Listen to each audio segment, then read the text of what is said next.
Great.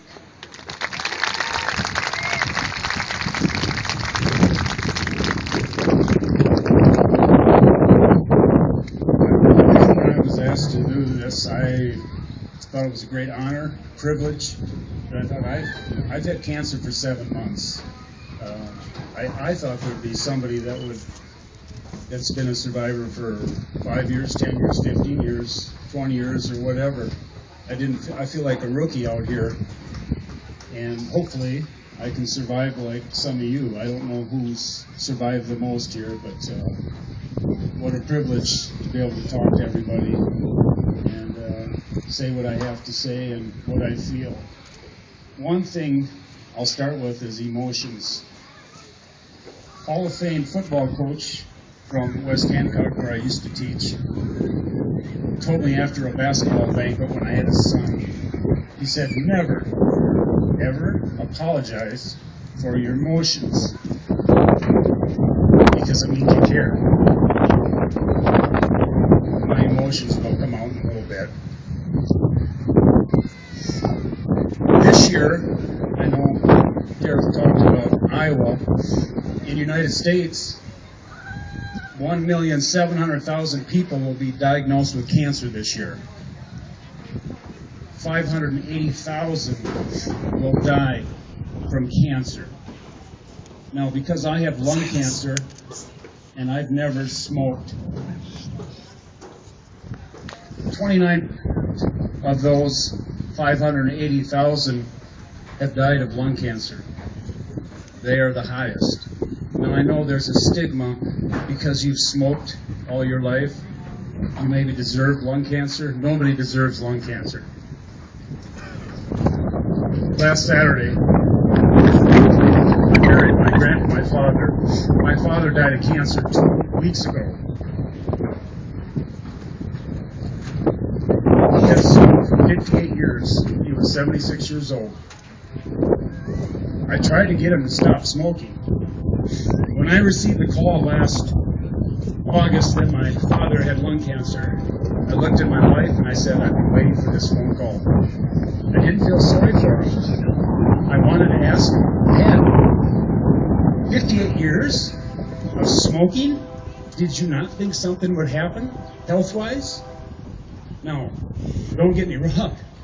I didn't want my father to die, but he did. And there's a reason. I tell kids in health class all the time, the lifestyle you live when you're younger may eventually come and catch up to you.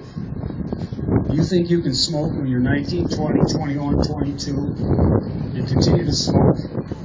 Do you think something's not going to happen down the road?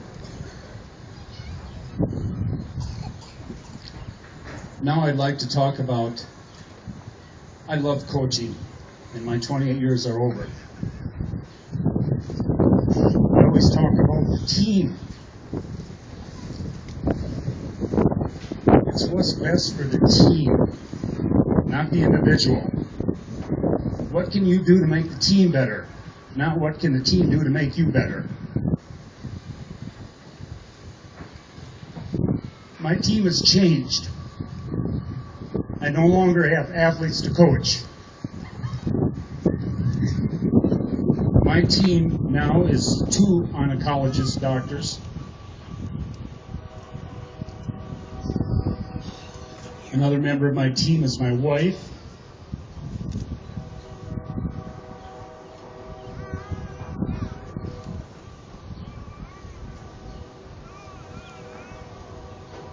how many people, I don't know whose spouses would say when you first find out you have cancer, would say,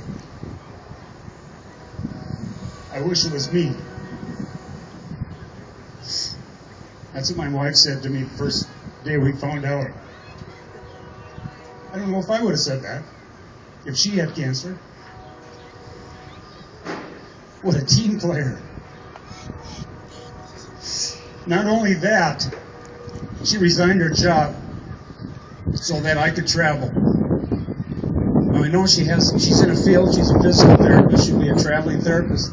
That allows me to travel the country and see some things that I haven't seen while she works as a traveling therapist. Team player. all about the team.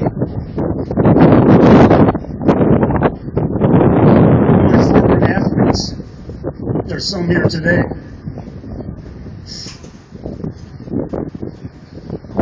The hits I had on emails and Facebook when I found out were unbelievable. My kids, 2 of my children are here today with my 7 grandkids. My friends, I have friends here in the audience. I could go on and on and on about all the support that I've received, and I'm sure you survivors have too. But the MVP of my team, and here's where I think I have a shot, and I think you do too.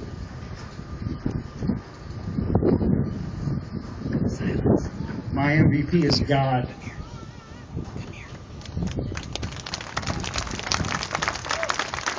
If you're courageous about cancer, which you need to be, I know God has my back.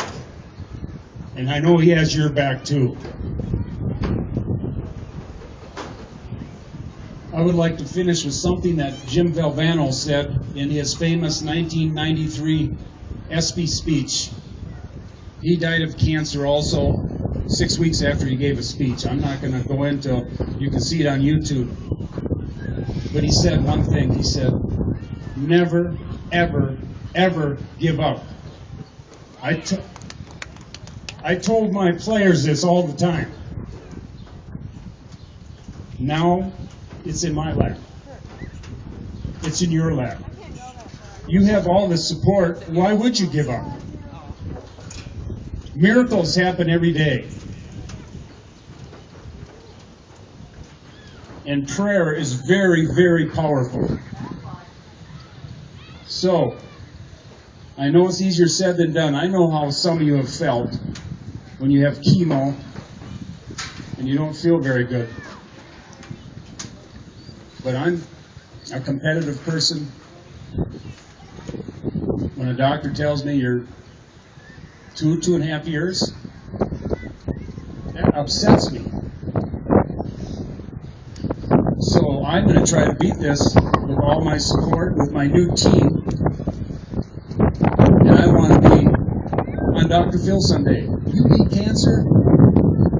I would be so proud to be a person that can beat cancer. Now I know they say stage 4 lung cancer, there is no cure, but miracles happen. And I'm going to try to beat it. Hopefully you are too. And it helps with all the support we have here. Thank you and God bless.